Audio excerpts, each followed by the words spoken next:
Makulu. Nadia Jeme, maman. Rake Makulu. Elle a passé mon angambo. Stop Kindingwa. Elle a passé mon angambo. Madele Mame. Bienvenue dans cette émission Tolo Belagnon avec Nadia GB. Mesdames et messieurs, bonjour partout dans le monde où vous allez suivre cette émission. Bonjour à tous ceux qui me connaissent. S'il vous plaît, continuez de vous abonner massivement sur Edoxy TV News et JK Télévision. Vous ne serez jamais déçus, c'est vrai.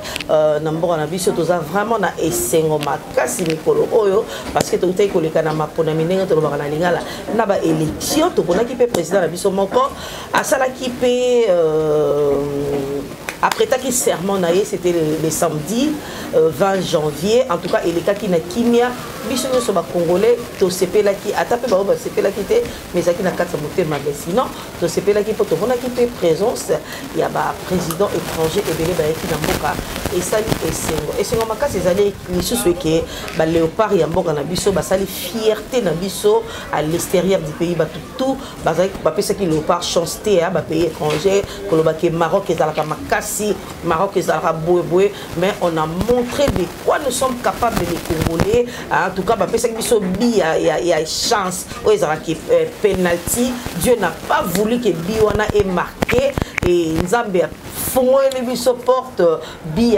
soin et pesama qui vraiment et utaki musika yango to pesi bravo et félicitations Naba Léopard et Amboka na biso. Alors aujourd'hui tofandi na plateau oyo je suis pas seule, je suis avec Dada Wataïfa Jika la maman de tous ndenge to yebeli nga na bekake moi c'est Mandé Febele albi mikolo azana souci janvier et si la bon et pourtant botama na mois de janvier mais pourquoi l'église janvier si la bon ah on a repsanga après caméra. Nous voulons un peu parler il y a livre Bisonnier surtout bateau botala Edoxy TV bateau bolandaka JK Télévision bon mais ça là comme on a apôtre Pascal tozala na awa na ba émission to partager mon belé mais lelo a même biso livré. Il a écrit la livre. Nous voulons comprendre à tiki makambunyo soit salaka à se focaliser dans le livre parce que dans le livre il a parlé du Congo comme un bon patriote azana souci à mboka naé alors mboka ezo kene mabe il faut que ba congolais batanga mais risque ka ezali ba congolais pe ba moi notion ko tanga mingité mbote na batu tout bolinga ngale ba mbote ya mo mingité boka mata ba beige place bozali Jika bonjour. Bonjour Nadia GB, bonjour na ba combattant tout ba balinganga. Bonjour na boss de boss FTB pa Yozali. Bonjour na JDK Mopa au soldat Poto Mokoza Mampinga. Bonjour na papa Joseph Magloire. Topesio bonjour. Bonjour na le vrai de Mama Si à monde entier. Bonjour na ba Kofiote, bonjour na ba Griffe à monde entier. Merci beaucoup. Nadia Ucholoba, Nazoloba janvier ici là oui.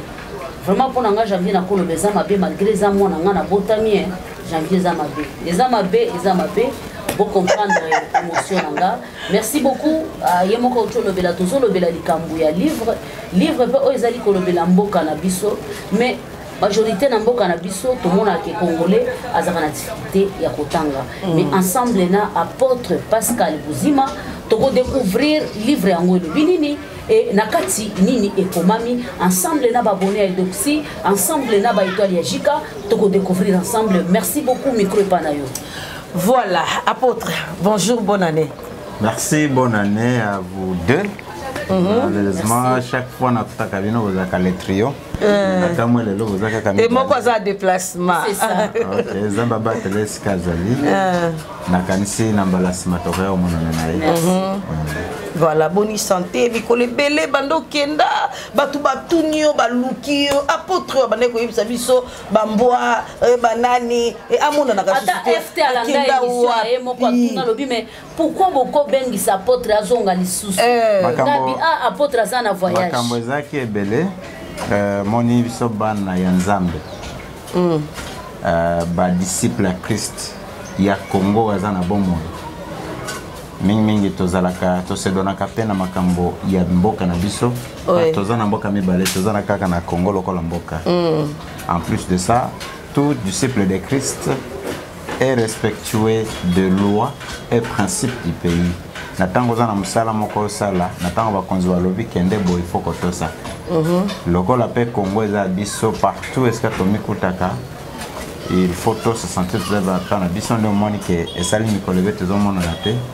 Na zalaki na ngambo ya esika pe na zaliti role. Na yaka kapona misala et puis comment na bino et puis kolobela makambo ali. Na makambo na yeli na Kinshasa. Ok, merci beaucoup. Car l'obéissance vaut mieux que le sacrifice. Apôtre Andima qui a obéir à Kinde Kusala Musala Yamboka. Quand on est solo, apôtre, tu nous as ramené la livre. Tu nous as dit livre oyo meme libiso contenu nango ezanini. Pour biso to yebelo na mama mbuya. To mais tu fandi karaboye, to moni livre eye. En fait, tu étais parti en mission de service. Oui.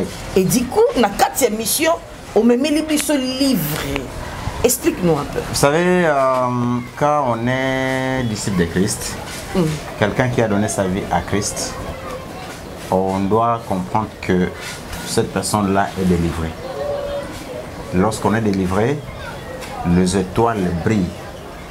Et quand l'étoile brille, ou les étoiles brillent, les yeux s'ouvrent et après on peut bien observer et comprendre les choses. Il arrive des fois que au moins na makambo belé mais moi yo banda ko expliquer ngo boye ko za difficile na ko kutana na yo to sololi na kutana jika to sololi mais je ne saurais pas rencontrer tout le monde. Mais ce qui n'a commis ngo na mukanda il y a parmi bato ba encadrangai o ba salanga na comme sur le parcours, c'est ton parcours de travail et un jour comme sentir aux fatigué. Au tamboli, au bundi, au sali, me sentir fatigué. Mais c'est que tu dois faire comme un poème. Poème, on a tika yango siko lembi wana. Moto akolokota poème wana kende kotango pe kokoma isika oyoyo. C'est dans cette logique que, en tant que bâtisseur de la nation, n'oubliez pas que je suis bâtisseur de la nation. Bâtisseur de la nation formé au service national sous le règne de M. Laurent Désiré Kabila. Okay. Donc je suis parmi les 6600 bâtisseurs formés qui ont été recrutés à travers toutes les 11 anciennes provinces. Et nous avons appris beaucoup de choses au service national. Ce service national, c'est que nous, bâtisseurs, nous considérons comme la seule et unique école qui puisse exister en RDC. Et c'est cette école-là que nous pouvons proposer aux autorités du pays. Na moment où il va agréer à l'université parce que l'université est exacte. C'est dans cette logique-là que nous avons écrit ce livre-là. On a rencontré les Congolais.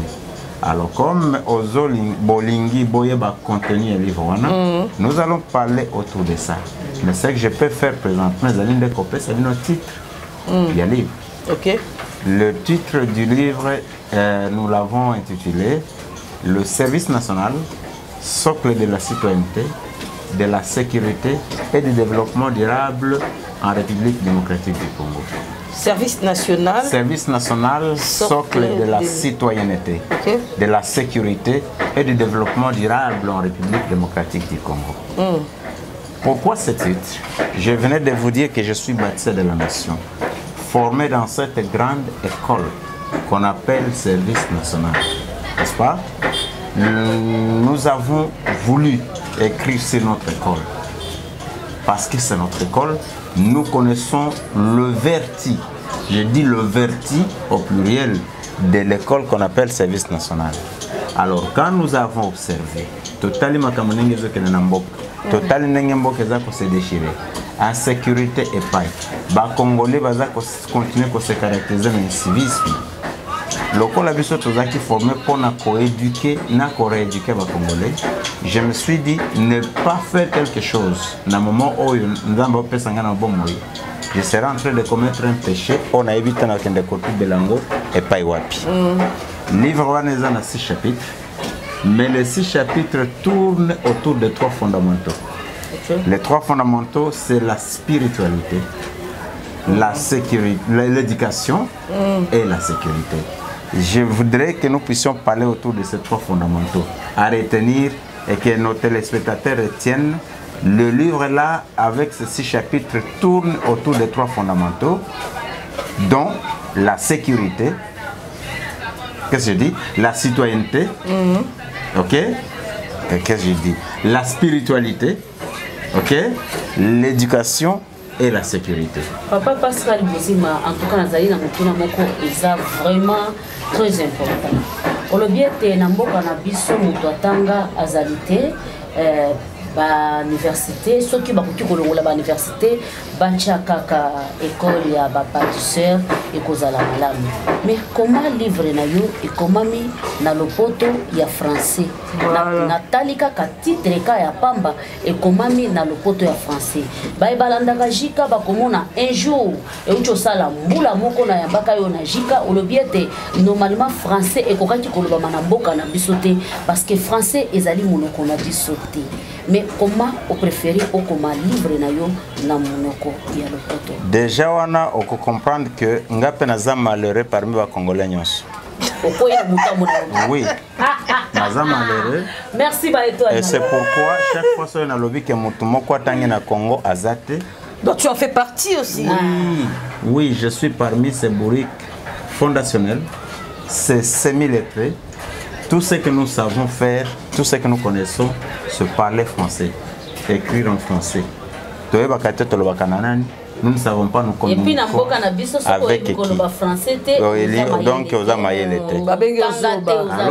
alors que beaucoup se rappelaient que Bamboya Mindele bayoka français. Mboya Mundele aussi en français koyoka. Mais Mboya Mundele ko kireka niveau te. Mboya Mundele ko sala bilanga te. Parce que à se limiter qu'à Kanakoyoka français. Donc je peux dire que nous ne sommes pas différents de ces chiens occidentaux dressés en français. Pourquoi je dis ça? Voyez la capitale, le Kinshasa où nous sommes. Nous sommes incapables de curer les caniveaux. Tous les caniveaux sont remplis d'immondices. Malgré français, malgré le diplôme, vraiment, je suis malheureux. Parce que Tozana, soi-disant 4 langues nationales, mais je suis incapable d'écrire mon livre dans l'une de nos langues nationales.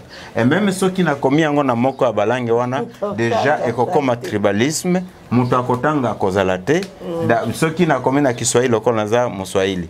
Balua bakolwano waneza makamba baswahili etali bisoto. So na commis un na Chiluba, balua baswahili ba Congo na Bangala bakolwa waneza makamba baluba. Voilà le problème que nous avons. Donc c'est un problème sérieux. Et c'est ça même l'objectif de ce livre. Il faut tout comme on arrive à comprendre que nous devons revenir à la case de départ pour na tous à la bateau. Parce que jusque-là, nous Congolais, nous n'existons pas. Voilà. Par rapport à ça, j'ai une question à vous poser, apôtre.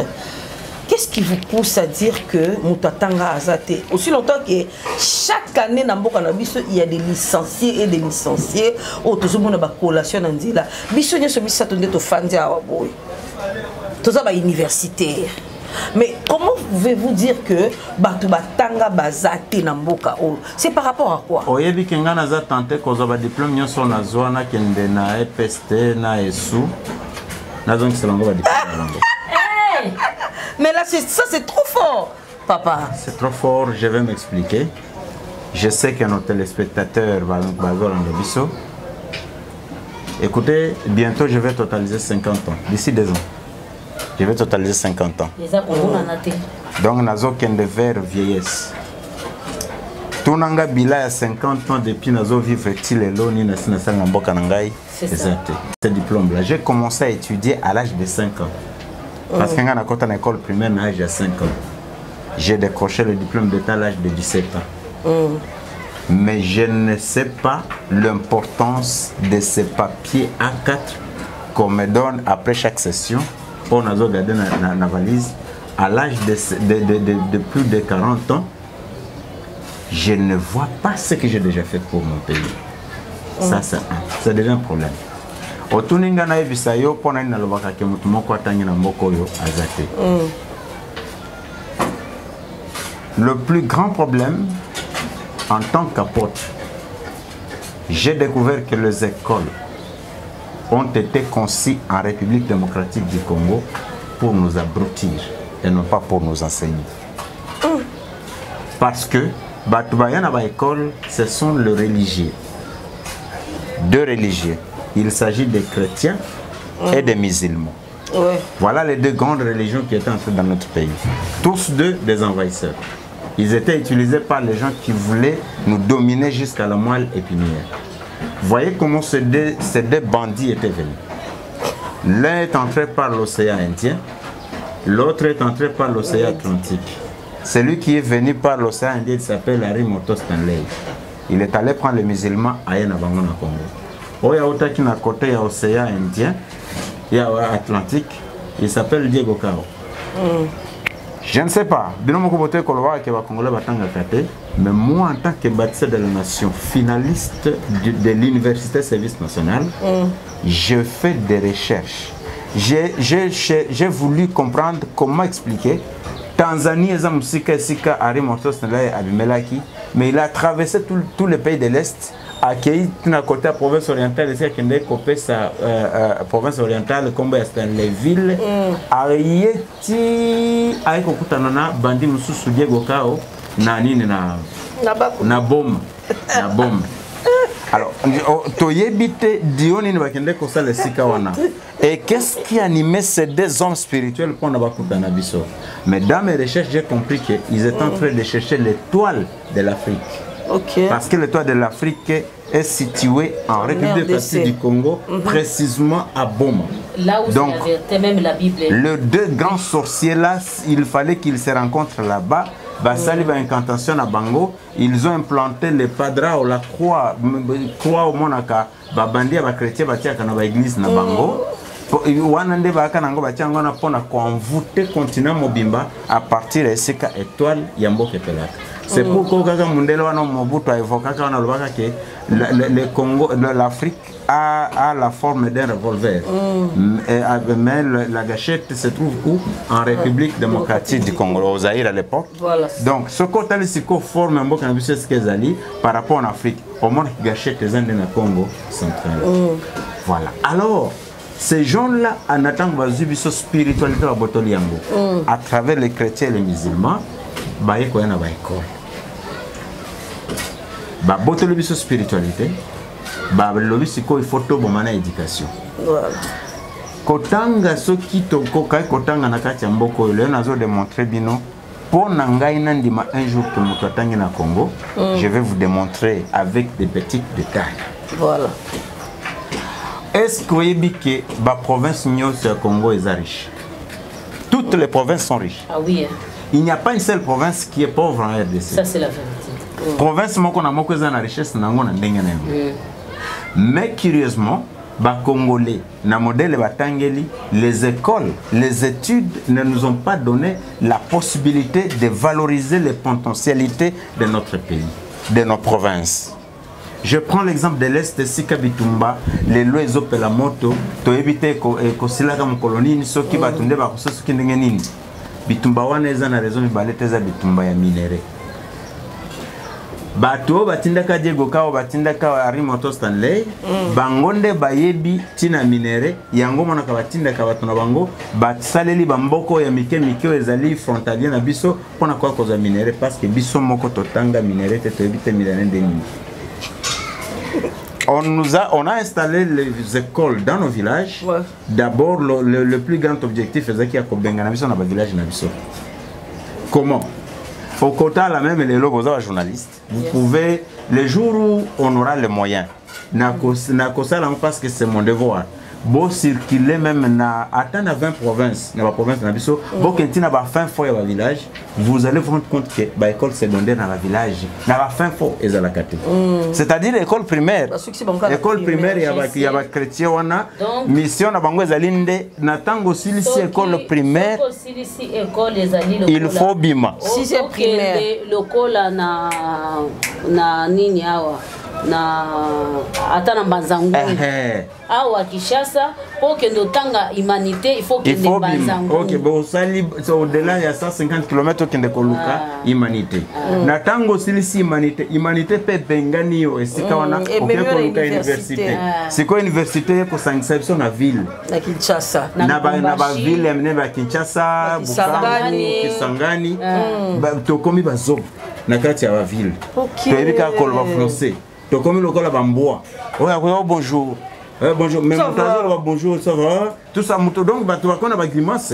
Donc comme le col à en fait, les gens croient que s'exprimer en français des c'est ça être civilisé. Voilà. Alors que quand on ne connaît pas sa langue, on est incivique. Voilà. Maintenant à l'est là, tout na batunion sur l'est wana, la kisabi soit 10 géologues. Pour la géologie, bayebi minéraux ya est wana, c'est que ces minéraux là vont pour nambo cannabis. Bayebite. Baza ba magistrat, baza ba économiste, baza ba avocat, baza soki banani. Vous savez que ça c'est quelque chose de très important. Moi je suis licencié en français. Il y a solo licencié en français, licencié en langue. Moi je connais notre CG, Azab professeur en langue haïtienne. Mais est-ce que on est quand vous avez le français déjà là-bas il ne faut pas employer comme ça. Mais ce qui est bien, Azab licencié en langue, Azab professeur en langue, mais Alia Kamakoso Angoulou Loko Lamboa.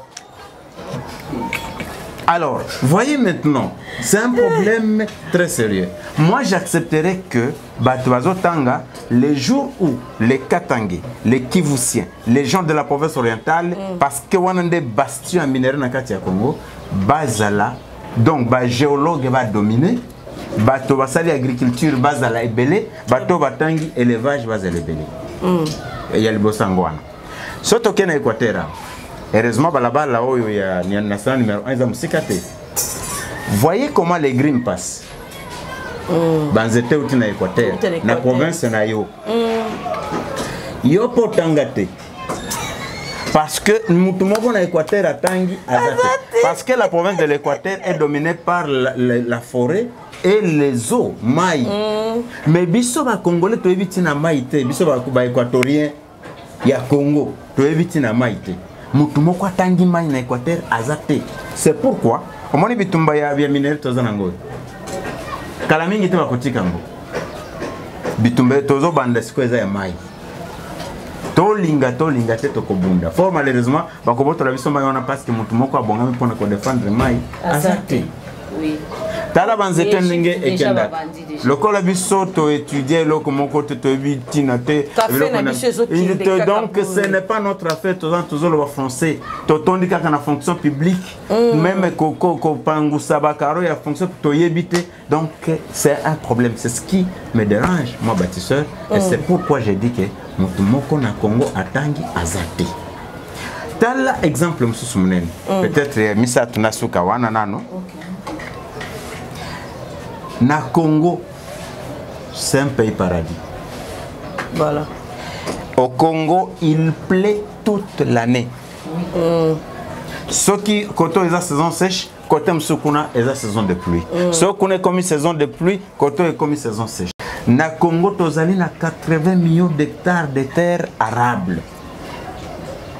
Maman, boy bisanganan. Blocola, peut-être ngane nazazoba. Qu'est-ce qui peut expliquer que biso ba Congolais tous les importateurs à biloko kolia? Biloko ni fufu et pola. Donc on est kolukango api na ba pays semi-désertique. Tala ba intellectuels zolo ba wana po yo zone di mateke batu batanga te. Na zone ngana prouver yo. Moi j'ai vu des intellectuels. Je suis en train de dire moi j'ai vu des porteurs de diversité. Ça m'a rendu malade. Je ne peux pas comprendre. Mais dans mboka lokola Congo, tu connaître carence et biloko akolia. Na tango tozui carence, ba intellectuel balati ba cravate, balati ba veste, ba louer ba jet privé, ba kena ba mboko yo mbule beta kate. Kokende kolukani fufu. fufu kuta première qualité te. Donc déchets oyo bato wana baki kolia te nde baki koluka. Des professeurs en baki koni. Alors Ngaïle Nathalie Kamwana a vu, mais est-ce que vraiment les Congolais méritent ça? Et quand j'étais en train de réfléchir autour de ça, je me suis dit, ah wanamboko mutumoko tangi azate. Mutuatangi te pourquoi? Voyez comment ces gens, les bandits chrétiens, donc les religieux, nous embrient. Moi, na soki akokisi 3 ans. Yoza mungal. Yaza muswahili. La langue maternelle, c'est le lingala. Langue maternelle naie et cause à l'excel so peut tous en musique à cause de la paix na langue naie d'origine. Mais comme entendons-nous. Peut-être qu'on gagne nous comprendre la langue. Quand on prend l'enfant de 3 ans, on l'amène à l'école maternelle. Qu'est-ce qu'on appelle maternelle? C'est ce qui est lié à la maternité. Voilà. Maintenant, comment vous amenez mon enfant dans une école appelée maternelle, mais une fois l'enfant à l'école maternelle, vous l'interdisez de parler sa langue maternelle? Et si l'enfant parle, on les punit, on le frappe. Donc, on commence à être esclave dès le bas âge. Et donc, une fois l'enfant est puni parce qu'il a parlé la langue de son père et de sa mère, automatiquement, aïni monoko ya papa na na maman na et donc monoko tolobaka eza amabe. Et pourtant ça ne peut pas se passer en Chine, ça ne peut pas se passer. Ça ne peut pas se faire. Donc c'est comme ça même moi les Belges même qui nous ont colonisés. Ça ne peut pas là-bas il y a que les Flamands et les Wallons. Oui, c'est pourquoi moi bâtisseur de la nation, quand j'ai réfléchi autour de tout ça, je me suis dit je dois faire quelque chose. C'est la raison pour moi d'écrire ce livre dont je vous ai dit que il est intitulé Service national socle de la citoyenneté, de la comment je dis, socle de la citoyenneté, de la sécurité et du développement durable en RDC. Mais tous les 6 chapitres tournent autour de 3 fondamentaux. La sécurité, non, la spiritualité, l'éducation et la sécurité. Voilà les points autour desquels nous allons devoir parler. Jika, entrons d'abord dans 3 fondamentaux. Je ne sais pas si tu as une question par rapport à ça. Merci beaucoup, ma chérie Nazali. Na question. Livre et Kabwani n'habité les Misato. Eteni aliboso ezali sécurité, ezali spiritualité, sécurité et puis eteni aliboso ezali na ndenge ya molimo. Na ndenge ya molimo na yebite. Na ndenge ya ko délivrer mboka na biso. To na ndenge ya ko délivrer esprit ya batoyo bazali ko vivre na mboka na biso. Voilà. La spiritualité, je vais l'expliquer en qualité de bâtisseur de la nation. Ndeti trangango wana. Donc comme ça mi benga kaba docteur en licencié en ceci. Moi je suis bâtisseur de la nation. C'est ça mon titre. Et c'est pour cela que je vous ai dit que ce qui université moko faut za na kati ya mboko. Là, je peux déjà demander au président de la République, Félix Antoine Tshisekedi Tshilombo, ce qui a Kolando, bien bâtonné à Kolanda, moi, bâtisseur de la nation, je lance déjà ma demande.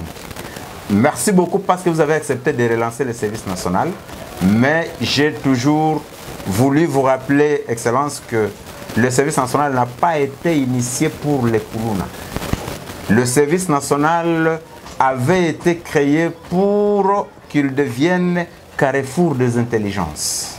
C'est la seule école, la seule université qui peut redresser ces Congolais maladroits qui ne savent pas valoriser ce paradis que Dieu avait mis à leur place. Et nous, bâtisseurs, qui avons été formés au service national, nous sommes disposés à vous accompagner à travers le service national pour rééduquer ces Congolais. Je suis en train de dire, la spiritualité, c'est l'idéologie. C'est l'idéologie. Idéologie zanini. Ezali na tango oyo batu. D'abord biso ba Congolais. Ngaso na kutana na dia nazo na besoin ko ba ekolo na yote. So na kutana na jika nazo na besoin ko ba to auta wapi abotama wapi ce non. Ce qui doit m'intéresser, voilà que nous sommes réunis autour de cette émission d'aujourd'hui pour un objectif précis pour Mais voilà que comme nous ne sommes pas spirituels, nous Congolais, nous avons été éclatés en 4 super groupes. Bangala, Baswahili, Bakongo, Baluba. Comment expliquer dans un pays, on peut nous obliger, nous, d'avoir 4 langues nationales? Vous êtes des intellectuels, parcourez le monde. Il n'y a pas un seul pays au monde et aussi deux langues nationales. Ça n'existe pas. Pourquoi nous, Congolais, on doit nous imposer 4 langues nationales? À cause de cette réalité, nous ne sommes pas spirituels. Quand les Baswahili regardent dans cette direction, les Balouba regardent dans celle-là, les Bakongo regardent là-bas, les Bangala, Bazana Makamana Bango, mon conzupe à cause de la suspendi kuna. Donc personne ne comprend personne. Moyen Batuba inir makani, c'est pas n'importe quel de liboso. Exact. Pouvoir au lait peuple le bakiza président na biso baluba bache na mutu OK azaya bango. Voilà. Baswahili pe balobi non lokola moneli biso OK azape ya biso te biso to kotomba ba pne. Azaya biso. Na tango Mobutu azalaki na pouvoir, ye bibino bangala balobi que non azaya biso. L'ère de Kasavo zaki na pouvoir au Bakongo azaya bango. Voilà comment ces gens nous ont piégés. Nous ne sommes pas spirituels. Et nous disons, nous bâtisseurs de la nation, parce que nous avons été formés pour ça, nous devons installer la spiritualité dans les chefs du peuple congolais. La spiritualité passe donc l'idéologie. Pour les Kamalam, il faut un tango besoin de langue et de communication. Mais comment expliquer les homonymes Konzambo Kautaki qui ont prêté serment avant-hier? Alors, nous connaissons le français, la langue officielle. Les Congolais boni bayoki makambo ya lobi. Ce qui est na chiluba, ba Congolais y a un bandit tribalisme, y a un zolman chiluba. Alors que ces mêmes bourriques fondationnels, c'est ces militaires qui vont crier comme ça, bangonde va savoir que chiluba est la langue nationale. Voyez-vous? Oui. Langue nationale. Maintenant, comment attend ce que mutalobi na chiluba que ne kolba keno nini tondi mboka. Bangonde baye ko bedisa suma kamunyos ndesika bazo bisa toke no kuna ndes spiritualité zali spiritualité ko bisa batu bakanga misu entre état batu muso bazo zwa or bazo diamant bazo banzete bakenango levi no boko stuka boye bobandiko bela mo konzitala la biso likambo yo ndes spiritualité ngwana. Donc la spiritualité. Voilà. Merci beaucoup apôtre. Alors en parlant de sécurité parce que spiritualité mais ils seront normalement moulay makas. Alors la sécurité tu dis que sécurité dans la moka ça déjà non la sécurité parce que sécurité c'est vraiment très important. Pour nani ni sauter éducation. Na sauter parce que sécurité mboka au moins sécurité. Pour nanda ko la sécuriser il faut que tu sois vana nanda ko ba ko sécuriser. Kaka nenge tote kolobao na tango ya Kasavu bakongo bayebaki ke mboka eza ya bango batu bamikutaki na musala soda mingi bazaki nde bakongo na tango Mobutu bangala balobi il faut battre le pouvoir na biso bango nde ba mi approprier système à sécurité na tango ya Kabila baswahili pa basanini basapproprier système à sécurité que ekomi ya bango lelo pe je crois c'est la même chose. En quelque sorte. Tout ça, c'est le manque de spiritualité. Vous comprenez? Maintenant, ce que manque de spiritualité, c'est sécuriser. Et quand les choses se présentent comme ça, ceux qui battent que non, oh, bisonde tozo battre la pouvoir na biso. Bamso bakangi maboko avec total asikoyo. Bakangi maboko babi total. Mboke koti mobulu koti loenge. Voilà. Voilà, Fabrice Katanan, s'il te plaît. Voilà. Olobi a tout à l'heure apôtre que Torobé est dans le solo et la sécurité par rapport à l'éducation. Donc si la personne n'est pas éduquée, il ne peut pas sécuriser son pays, sa nation et ainsi de suite. Alors, éducation, nous avons raté dans beaucoup la vie. Éducation, c'est ça. École, attends, on a beaucoup de non, mais quand on a fait $1500 dans le boulevard à la villa. Moi, on a un côté à non. Écoutez, l'école n'a beaucoup exaté. Nous avons démontré le rôle de l'école pour les religieux à Kanango. Nous avons dit que au moment de l'école au Congo, j'ai déjà expliqué, je ne vais pas revenir sur ça. na tango bazuyo na mboka école primaire bengani yo omikuti na école secondaire quelque part lero aussi école secondaire et bengani yo omikuti na université soit disant université na kati ya ville wano zokende ozomata ozoyekola kaka français ozoyekola minoko jusqu'à ce que okende okoma licencié en français licencié en anglais makambo ya soni siko finalité na tango papa kuna na village asi ateki bantaba teki bilanga teki biloko nyonso esili entre temps moko penzo to esili makasi aza mwana ngazo tanga kuna yenda kwa kosala ke tobika voilà mais yo siko lero osili simbongo nyonso famille ba futa lo classe ba $1500 ozolo ba wana na suka na nyonso ba pesio ba elio papier A4 ba pakola ngo ba couleur ba komi kombo na yo date de naissance soki nini après va commis quelque part va commis mention va bien commis licencié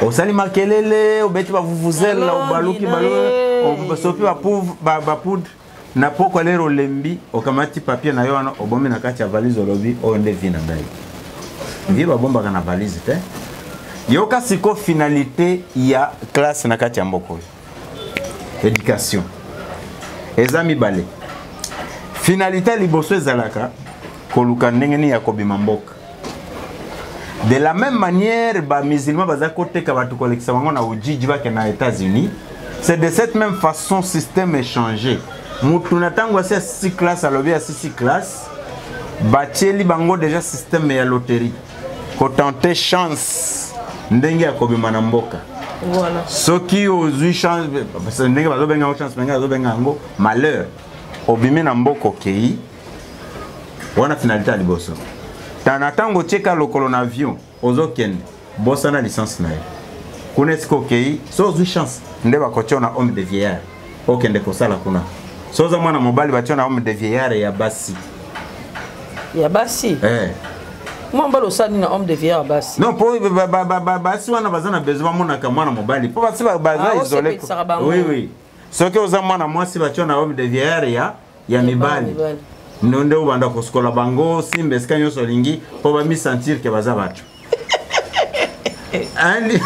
quelqu'un qui a fini les études a qui commis kutana kati ya dimension wana finalité ya liboso mususu bazande bakotombola ba carton ko décharger ba camion tout ça koskola basana ba restaurant mutu auti potata moko ta ko ebisa ke ngana sala ka musala ya ko ebisa na beta kakayi akoki jamais ko expliquer on a sala kanini. Dis-moi un pays merveilleux comme le nôtre muto kende komi bwa kandenge ono kende obanda ko samisa net na lobio ba yebi makambo na zo keza solo parce ngana yebi na yebi memoire ba bango ezalako papa Pascal nasili sa mama limbi sangai finalité mi balé exact création ba parti politique bazoba wana na tango basi bazui ba papier wana batali moya ya kosala ezate maazonga na mboka eza parce que mutabi kuna zate basangani basali parti politique na bango babi comme ça ndengeza boy local to bika français to banda kende kokosa bato to tika kuna bake kuna bandi kokosa bato yao bo pesa biso ba voir bo sala boy tout ça nde finalement dans siko conséquences nango lelo na mboka toza na plus de 900 partis politiques 900 Elin Koloba, comme ceux qui président Séné a mikuti na 900 candidatures, il y a un président. Na mesa na ye akoboya te parce que parti nous a créé pour conquérir le pouvoir pour préserver le plus longtemps possible. Akoboya te faut agréer nyonso. OK? Si ko imaginer batu nyonso wana kiteza moko mais batu azo ele lango batu ya mobulo za kana mboka. Voilà le résultat ba étude na kati ya mboka nde éducation. Papa Pascal na lingina tuna yo motuna makambo ozali koloba ya solo ezali réalité mais za réalité kaka ya Congo te. Ezali réalité ya Afrique na koloba Afrique centrale même Afrique de l'Ouest mobimba parce que tozali na ba réseaux sociaux tozali na ba internet tozali komona o ezali kolikana na mboka na biso ezali kolikana partout na Afrique banois bachena mutu na bangoki pona ko réussir il faut okende na banda alors na minute to suto yebike no côté wana to suto raté ba mindele ba échouer vina basali ba bundi ke no to bungisa vina biso alors yo en tant que bâtisseur et le konine ozali ko tia en place pona ko réveiller mémoire ya ba jeune bakolanda bazali banda mboka ya ba jeune bakolanda baza sur place na biso pe tozali koyoka yo pona koloba que non tu peux te réveiller tu peux faire quelque chose pona ko zong c'est la yo maloba ezali na bato ebele na solaka na bango na poto balobi soki na koki ko sala ta magie soki mboka na biso koka ozala bien na kozonga awa na mboko oyo tozomona pasi moto azoloba na oboye azosala na bureau abandi classe epai ya mondele na 19 ans mondele accepté akota bureau na 48 ans tozoloba aza na bientôt 60 ans nde siko akoti siko bureau ya mondele ça veut dire que non ayekoli classe ya mondele baefface ye mémoire ya biso banoir nyonso bakotisi ya ye nde mondele accédé ye afanda na bureau alors eloko nini okoko ocha en tant que bâtisseur pour réveiller conscience ya jeunesse na biso tokoki koloba tokoki komata mais likambo ezali eza ya mobilisation pona conscience ya bato na biso balamuka oyebi soki nazwaki mokana kokoma livre oyo bino bolobi nakendaki nazongeli na eli bino livre na komi yango pendant 5 ans eza makambo nyonso nazoloba awa nazalaki kosala tour d'horizon nazovérifie situation nyonso ndenge ezali kandi ndenge olobi j'ai observé l'Afrique tout entier mais nayokutaki problème le noyau du problème ezali nde na kati ya Congo na biso awa otuni ngani naki kosala nasali déjà pas ya monene c'est un petit livre eza livre il y a 245 pages mais eza na makambo moto na kati. Quand je vous dis, j'ai parlé quelque chose sur la spiritualité. Heureusement, il y a un espace grand Katanga. Est-ce qu'il y a des gens qui Afrique qui souffrir pour la spiritualité? Oh yo yo, kokonayo abungisaka, celui qu'on appelle Ilungambidi Kiloué. Nous devons commencer par là. Spiritualité. Parce que du vivant de cet homme, Mutumoko Diamabe a Konyatanakati Afrique. Donc il avait le sacerdoce de protéger tous les continents africains. Baïbien. Baïbayete. Buzo banabiso kaka nenge tozalaka. Aye kosala makambo yo bonzambe pekisiye. Aboma beau frère naye assassiné. C'est comme ça, c'est le même rythme qui continue jusqu'à aujourd'hui. Ba assassiner ça continuer. Il fallait ba congolais bati kayango nano. Toyo kanatoza la bomoko, toluka bonzambe ya solo de telle manière que makamnabiso est normal. Naouti koloba wake, moi je remercie à cœur ouvert le président de la République, son excellence Félix Antoine Tshisekedi Tshilombo, parce qu'il attend encore un pouvoir en 2019.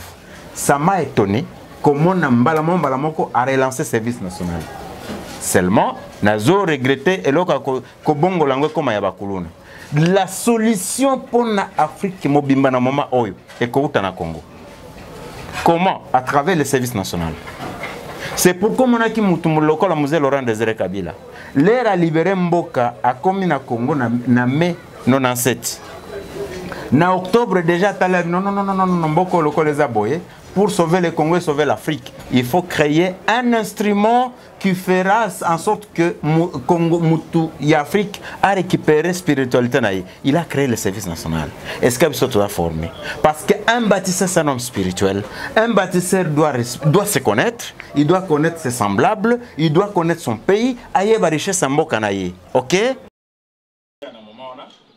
a créé le service national. Pourquoi? Il a constaté que tous en annonce. Tozana mai, tozana bilan, tozana nyonso en fait. Mais Zangitata, Moutou. Le plus grand problème de notre pays, Moutouazate. Alors, il s'est dit, je crée cet instrument pour écouter la question de Palestine.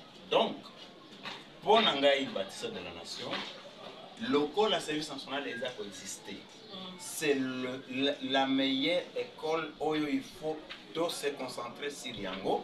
Yango de Salake, toutes les intelligences seront dans la Nesikawa.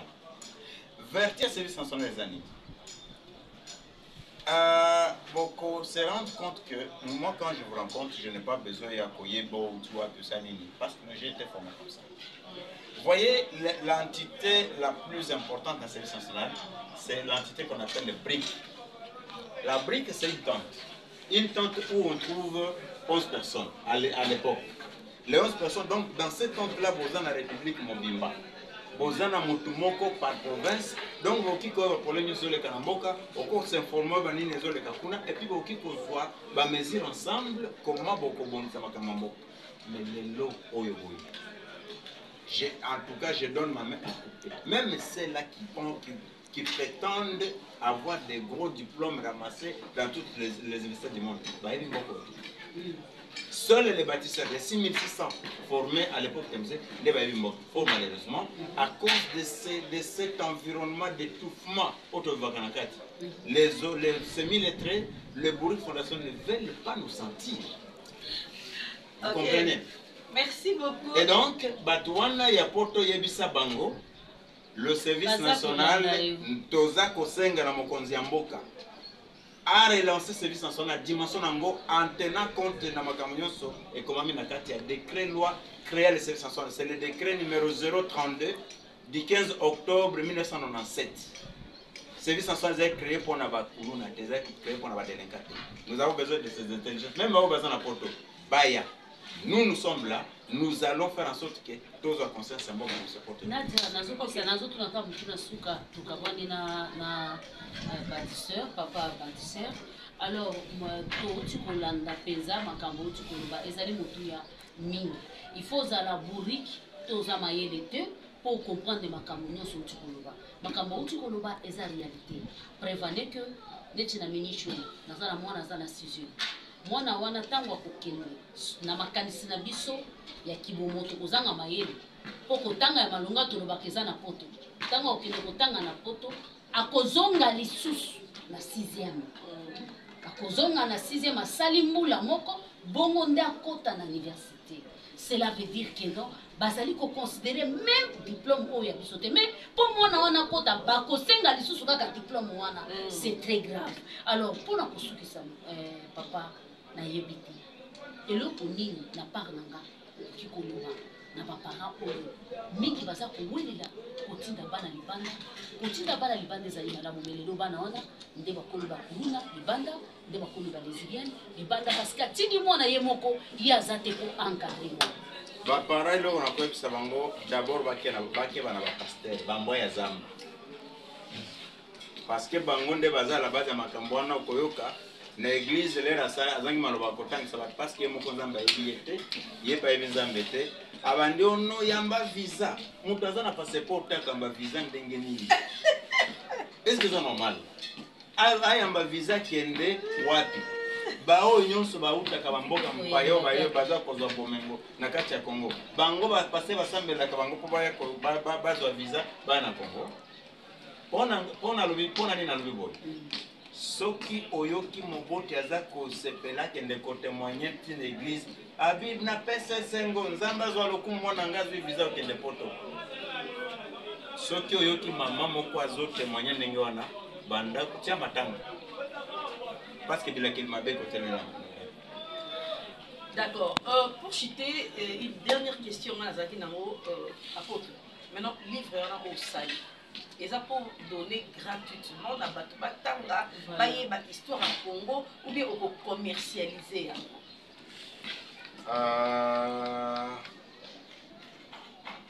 NASA scientifique, la science coûte. Ok? Oyebi na Congo, eloko ebomaka Congo ezalaka nde gratuit. Na tango pesi mutu eloko gratuitement. Akopesa ngo valeur. Il faut mutu. D'abord, il faut azwa yango bakeno. Quand vous donnez comme ça, moni neti lelo. Mokonza mboka tiaki classe za gratuit. Lelo gratuit à simeza. Tala ninge bazo critiquer yango. Maternité pe gratuite omi. Mais sikoyo mnamba si bazombo sikoyo gratuité yango ya maternité nde collège sabanango. Ozomona nde likamba gratuité yango. Le livre là, le 27 va voir bientôt. D'ailleurs, le livre est déjà en ligne. Il est publié dans l'édition universitaire européenne. soki okekokota na site ya nani ya édition wana okokuta livre kuna ezali 84 euros basoma yango en ligne. Bon, moi mon problème ezali que d'abord makambo na komi na kati ya livre wana ekende parce que nous devons sauver notre vie. Ce n'est pas ça mon problème. Mon plus grand problème ezali les connaissances wana ba congolais bazwango parce que moi j'écris pour les Congolais d'abord, en plus pour les Africains. Parce qu'il faut tous destiner à continuer la vie. J'ai parlé de beaucoup de choses dans ce livre-là. J'ai même parlé de complots aux Congo, Bamboga et Afrique. Alors, à ce qui nous concerne, nous, au pays, le 25 va avoir lié le mois de février. J'ai même lancé ma demande auprès des autorités de bonne volonté, même dans la diaspora,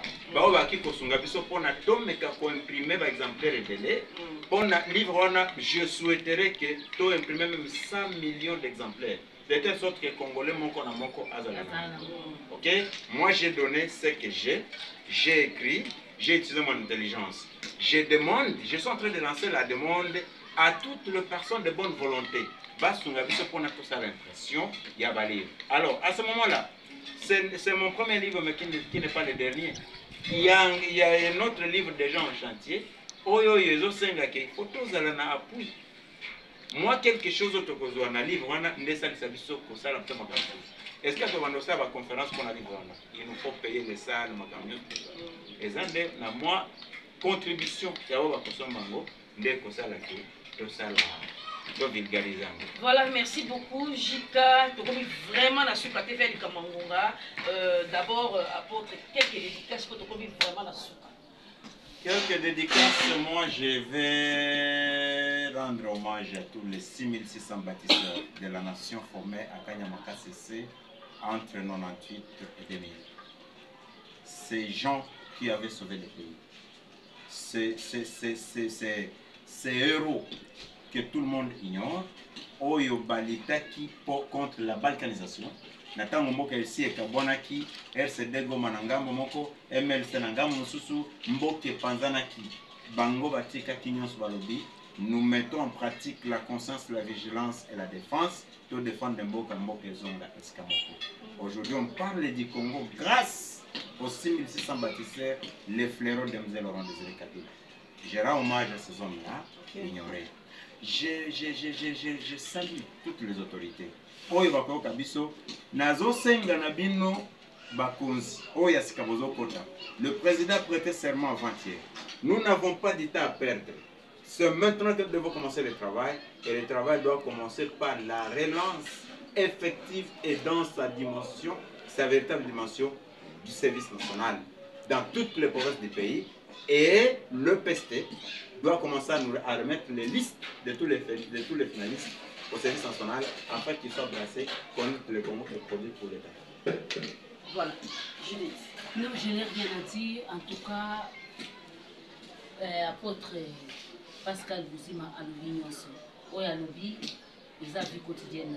Peut-être qu'il fallait rappeler que le livre est publié, donc Vincent seulement à Goma. La Nord qui vous passe. J'espère bien que oui, Kosale Managoma, et j'invite les autorités. Baya Koyo Kanin Tokoloba autour de Benissa Joana. J'ai choisi la ville. Le mois de février. J'ai choisi la ville de Goma parce que c'est la ville la plus troublée de la République. Ok. Il faut tout ça pour récupérer mon rang de la famille. Okay. Merci beaucoup. J'espère bien que notre Kozalawana, tu peux assister, nous accompagner depuis ba baebi jika baebi image oyo ba peut continuer na bango ba tu pe yasika baebi toujours image oyo tu accompagner kaye. J'espère bien que tu kozala pe na Goma pour tu accompagner la mission ya livre mais likambo pona suki sa pona pesa mona mboka na Jamaloba elingi kolobete process na biso et la muka na ebi ke na minicho Afrique eza passe mais tokomola muka mais mundela ko ese biso makasi ata to la muki les amours passent mais tout ça n'a pas comme merci. Voilà, merci beaucoup Judith, merci Apôtre d'avoir répondu présent à notre invitation. En tout cas, Eza Likamboyakito Komakasi, pour ça la livre. Tant bien même que beaucoup de Congolais n'ont pas cette habitude de lire, je vous en supplie, Botanga, Bosomba livre Ope Botangango et que édifier peuple congolais Mobimba. Aux Ranaba Bible Otanga, mais quand on somba livre, on comprendre que mon cannabis Eza vraiment a besoin que tous à la ini, ceux qui Congolais, tous Sangani, Congo et Kobonga. On va continuer avec des larmes, avec des pleurs. Congo est vraiment aussi caté. Alors, inauguration est libre et dans le mois de février. En tout cas, si Dieu le veut, moi et Judith, on sera là-bas. Na Goma, poto mekato ezu. La bino ba image, kola sabino, nene de mesana kola sabino. Bato bo soutenir, bato bo soutenir œuvre oyo. Apôtre a pessima yene na asali livre. Bino bo soutenir ba musicien, bo soutenir ba comédien, ba joueur, bo soutenir paix. Livre oyo et apprendre moi na moko boya ebaki histoire à Congo te tanga kotanga bi oya utaka boye baki kutana na Goma na boma nde basali boye et sungi peuple congolais mobimba. Ça est fini pour aujourd'hui cette émission. Moi na GGB la femme c'est Jésus-Christ. Je vous dis bye bye.